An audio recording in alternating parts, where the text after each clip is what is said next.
King Miller, the King Miller showout game. Obviously, his first game of the year against Missouri State, he had like 7 carries for 80 yards and a touchdown, garbage time. Who cares? What a next man up mentality. You lose Eli Sanders, and we'll get to that in a second. You lose Eli Sanders, you lose Waymond Jordan. King Miller, the walk-on. He should not be a walk-on today. He shouldn't have, as soon as he stepped off the field on Saturday, he shouldn't be a walk-on. He should have $1 million in his pocket and a scholarship. He was phenomenal. You can't say anything except for phenomenal. He had like 5-point-something yards after contact. He was shifty. He was making the runs. That 3rd and 25 run for the first down, God, that was probably the play of the game, in my opinion. 100%. It was such a turning point where USC could have punted away and given it back to Michigan, led him right back to that game. Instead, King Miller rips off a 49-yard rush, ends up taking it to the house. That was play of the game, in my opinion. Yeah, I mean, he averaged 8.8 yards per carry, basically 9. A long run of 49 yards, the one you're talking about, a touchdown. He had 14 yards receiving. So, I mean, that's 172 yards of total offense for King Miller, a walk-on.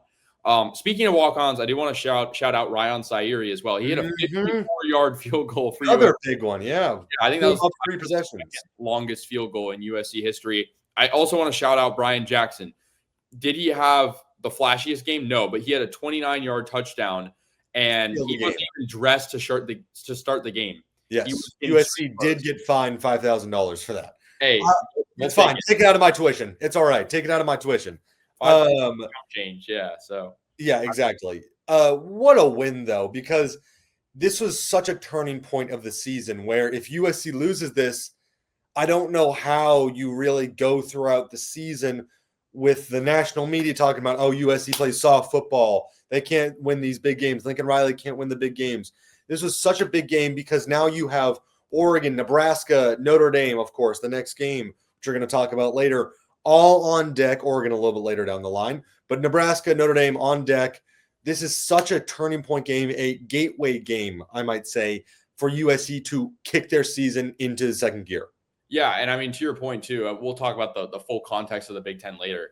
Big Ten's pretty much wide open. I know like there's 2 teams that are undefeated. Could lose. I mean, Ohio State's a great team, but Ohio State looks pretty unbeatable. But Indiana looks great. But Ohio State, Michigan, you never know what happens in that game, no matter how good Ohio State is, as we saw last year. Sure. So my point is, I mean, a win like this, I mean, I think a lot of people were expecting USC preseason to win this game. But the big thing is, we talked about it last week. Michigan was overrated the whole season. Yeah. So, them being 15, while we disagreed with it, we benefit from it because beating them by 18 points when you're only favored to win by 2.5, when they're ranked 15, and now Nebraska's ranked in the top 25. Which egregious, but we'll get into that later. Sure. Yeah, fine. Sure. So they're probably not going to drop. Like, this looks really good for SC playing, off the top of my head, probably 4 more ranked teams this year. Notre Dame, Oregon, I don't need to say the rest. Nebraska. 3, you're right. Nebraska. And so, yeah, it's huge. And I think going forward, the path to the playoff is getting more clear. It seemed like after the Illinois loss, it seemed like a lot of things had to go USC's way. Mm-hmm. They are definitely, I'm not going to say a shoo-in by any means, but they're on the right path. They are on the right path to getting there. Yeah, I mean, every concern we had against Illinois, the defensive line, they were getting bullied. They couldn't get any pressure. Against Michigan, they ate them up. They really kicked down the door against Michigan because obviously Justice Haynes gets injured. Terrible, hope he's all right. He wasn't running that great beforehand. Anyways, USC was getting into the backfield. We saw a tackle for loss in the first quarter. The guy who was next to me in the stadium was like, all right, that's going to be their only tackle for loss the entire game. And USC ends up getting a couple more. It was incredibly impressive. Just the ability to get into the backfield, get to Bryce Underwood, a very mobile quarterback. It was very impressive. Bishop Fitzgerald had a career game. I know he had a game. Highest rated safety in the country from PFF. I mean, that, and I think he co-leads the country in interceptions with 5 now. He's had 2 multi-interception games, which is crazy, Purdue and Michigan. 5, because he had first game and then 2 and 2. And then he also had a sack. So that was great. What a play call by Danton Lynn. Yeah. Got Shelby. Dialing that blitz up, yeah. I mean, that's what you got to do. You have to make Underwood leave the pocket and not be able to create space. And when you have Eric Gentry dropping back into coverage, You can do a little bit more. I saw a funny stat from Ryan Kartji. Eric Gentry was in like the corner slot position for like 29 snaps. Like a crazy amount of snaps. Eric Gentry was like fully dropping into coverage, covering people. That is crazy. That just shows how good a player he is. Yeah, if anyone can do it, he can out of the linebacker room. And I also want to talk about the offensive line because I thought it was phenomenal. I mean, yes, it was. Shout out John Ray Reed, like for how much flack he got, which was deserved after the Illinois game. He was great. He was on the same page. He had a great game, I thought. And no Elijah Page still. Imagine how good this O-line is going to be. Once Elijah Page, yeah. I mean, probably next game. Next game. Justin Toanoa was great. Alani Noah, they were great. I saw a lot of clips of Alani Noah as the pulling guard on the it was fantastic. He looked great. Yeah. So the offensive line, everyone said USC can't play big boy football. They can't play that Midwest football. USC plays Michigan and out Michigan's Michigan. They beat them at their own style of game. And if I'm Ryan Day, Ohio State, I am watching this game because they just gave them a blueprint of how to beat Michigan. He hasn't been able to do it the last 3 years. We just killed them. I'll just be honest. That game, that score, it was 18. It should have been more. The 2 turnovers in the red zone. At a minimum, it should have been at least 6 more points. Yeah, I mean, that Maava interception was bad. And that was bad. Real bad. I mean, that was 2024 Maava in a nutshell. That was one of the worst decisions. It's the worst decision he's made all year. It was real bad. 100%. Yeah, much worse. I mean, if we're comparing the 2 picks, that one was way worse than the first one. And the Walker, I mean, Lake McCree has always had a fumble problem. I don't know what it is. He fumbled last year, I think, against Rutgers or Utah State in garbage time, but it was one of those night games. And it was in the red zone. And I'm like, dude, hold on to the football. Like, you're a tight end. But he's a great tight end. So I'm not going to harp on him too much. But fumbling has been a USC issue this year. Very much so. I want to ask you, though, because it's not ideal when your 1 and 2 running backs are injured Eli Sanders is out for the season. Yeah, that sucks. Waymo is getting surgery and will be out 4 to 6 weeks. Yeah. It has season-ending injury coded on it, though. It's like, I think if USC, if they were to start contending, like legitimately Big Ten championship and CFP contender, like beat Notre Dame, beat Nebraska, you go into Oregon with only 1 loss, then I think they'll try and get him back. Yeah. It obviously depends on how Bryan Jackson and King Miller are doing, of course. Sure. But 4 to 6 weeks at this point in the season, it's hard to come back during the regular season. I think it 100% depends how those 2 are doing because Lincoln literally said it himself, like with Ryon Sayeri and Chittenden. Chittenden is probably if he's healthy and plays, is a top 5 kicker in the country. Yeah. But it doesn't matter because Sayeri has been literally like almost He missed 1 field goal. He's been great. He hit a 54-yarder. Yeah. Knuckled it in, but who cares? That same principle is going to be applied to the running back room. And so Waymond Jordan could come back by week 10. Yeah. Is it going to happen? Probably not. But, if Jackson and Miller are like Lendale White and Reggie Bush, then we're in good hands. Thunder and lightning. But I want to ask you, though, does it worry you at all? Not having 1 and 2 is big. And I know Miller looked really good, but it's still just pretty much his kind of coming out party a little bit. And then also, like, Bryan Jackson's still kind of injured. Like, 100%. Yeah, it does. It definitely worries me because especially going into a Notre Dame like this, if I'm a Notre Dame fan, got exactly what I wanted from that game. They don't like Michigan either. They're fine with either of those teams losing. But USC got beat up. The 2 top running backs, they got injured. We haven't even talked about Floyd Bacard. I'm not sure his status actually, but he also was injured. It looked bad, but I don't know. But you lose your top 2 running backs. Obviously, the next 2 are fantastic. It is, of course, a shot. Waymo was having a great year until he picked up that injury. So it is tough. And I think I'm trying to think of how to phrase this because I think if Waymo were to be back, it would be a lot more thunder and lightning like Reggie and Lendale. Brian, that's not to discredit Bryan Jackson. I think he's a good back. And of course he did. I'm like speaking in like 4 different conversations to myself. He doesn't have the explosiveness that Waymo does. He had that touchdown that sealed the game, but he very much does not have think about that 4th down call early in, is it the first quarter? It was the first quarter where Waymond makes like two guys miss in the backfield, splits it out wide, picks up the massive fourth down. I don't know, Brian, if Bryan Jackson can do that. Yeah. On Trojans Live today, John Jackson said that some running backs go through the hole, some running backs go to the hole, and they're two different things. I think King Miller goes through the hole. Bryan Jackson goes to the hole. And it's not because he's a worse running back, but he is there to pick up the sticks. He is there to get to the line of gain.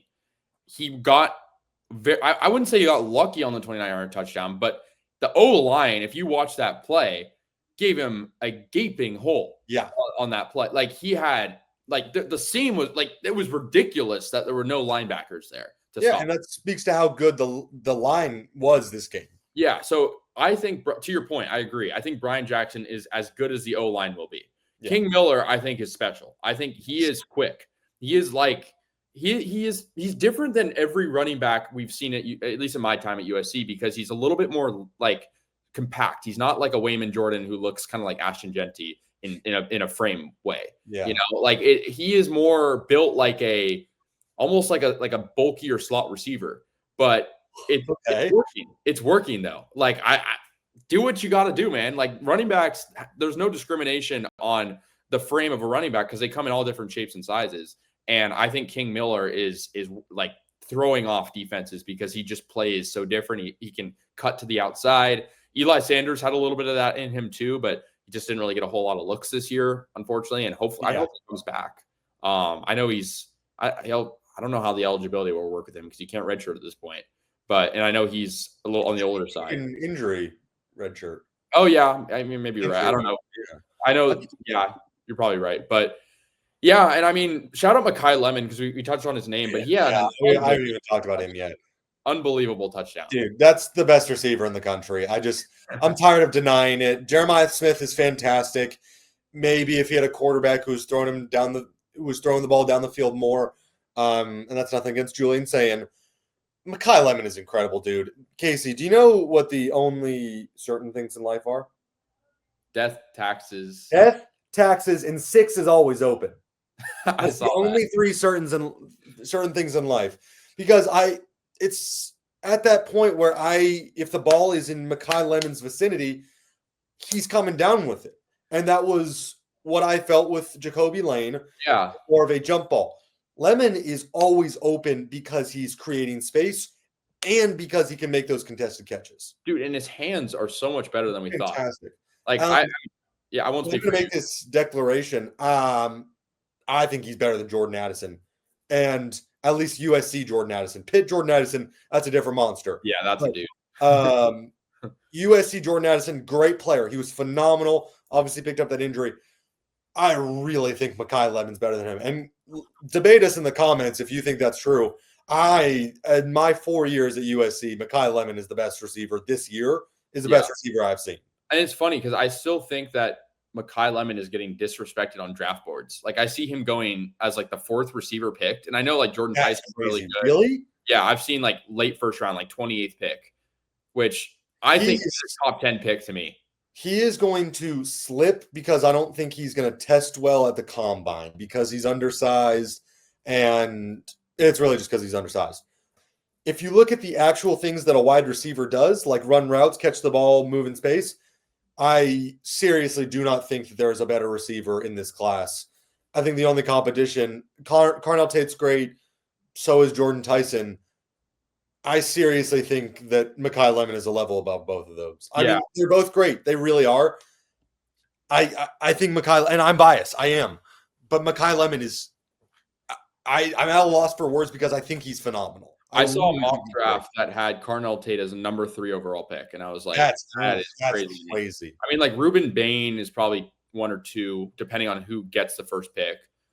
If the Raiders get it, they might need a quarterback. But you know what I mean? But if the Titans get it, they don't need a quarterback. So Ruben Bain going 1 or 2 is inevitable. But I mean, Drew Aller, he's definitely not getting picked because he's bad for that guy a little bit.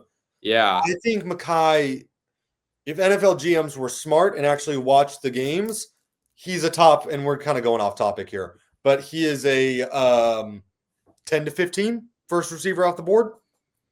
Should be. I mean, Jordan Tyson's up there too, but I think and this might sound crazy. I like the New York Giants as a landing spot. Ooh, him and Neighbors would be scary to got get. Neighbors, Wandale's a good slot guy, and then you got Lemon who can play wherever. With Jackson too, USC connection a little bit, but like Makai Lemon reminds me a lot of Jackson Smith and Jigba. Yeah, just like similar play styles, kind of undersized receivers, still catch everything, great route runners. Reminds me of Amon-Ra a little bit. Yeah, very much. And Yeah. I think he's very much an easily day one guy. And I think he's great. Can we talk about Jacoby Lane a little bit? Because I feel like he's still great, dude. A little bit. Okay, I'll talk about Jacoby Lane. I would like to see a little more deep balls to him. But he is doing a lot more in the just general getting open in space and catching the ball. Obviously, gets that touchdown to start the drive. He's still a touchdown machine. I still think he's a day one pick because of his size and his hands are incredible. But he does still need to get a little more consistent. He had 5 for 35 this game. Yeah, that's right. And touchdown the first drive. And I think as soon as he starts getting that like 5 for 65, 5 for 55, that's when NFL GMs will be like, all right, yeah, consistent enough. This guy, that's a day one guy. I want to ask you a question because I was talking with someone earlier today about this, and I think it's actually a pretty good like debate kind of or discussion point. Could you see Jacoby not declare for the NFL draft and come back and have a monster year at SC or somewhere else? But I think it would be smart to come back to SC. He'd come back. Where he would be like a shoe-in for the Biletnikoff, I think. You know, being the number one at USC with like guys like Tanook Hines learning under him and Walker Lyons being the TE1 with Mark Bowman. Like, I just think the receiving group, if he came back, would be like elite. Like, it would ridiculously good. And that's not even mentioning Bowie Feaster, who shut his recruitment down after this week. That's massive. I 100% could see him. It depends on who he's getting invites from. I think he can be that early day one pick, though. Obviously, I totally can because Jeremiah Smith is going to be a top 5 pick in the 27 class. I think Jacoby Lane can be right behind him. I don't know. That's not ridiculous to say at all. No, not at all. I mean, I think it kind of depends on how the rest of the season goes. I think he'll probably be talking with his agent, be talking with Lincoln these next, 6 weeks or more, depending on how far USC goes. But I think because we were talking a little bit about the schedule for next year, and while it does seem difficult, and I know this is going kind of off stray a little bit, but I think it is sort of contemporary just because Penn State is going to be in a rebuild inevitably after firing. So that game doesn't seem, it is hard playing Happy Valley, but like that game suddenly doesn't seem that hard. It looks a lot less daunting. Yeah. It's Happy Valley, but it's like, it's not, a Happy Valley with, recruits that they lost their 5-star recruit running back, I think. Yes. Who USC is in contention for. Wow. I think he was at Notre Dame this weekend, but USC is definitely in contention for him. Yeah. And then, Oregon could have basically a freshman QB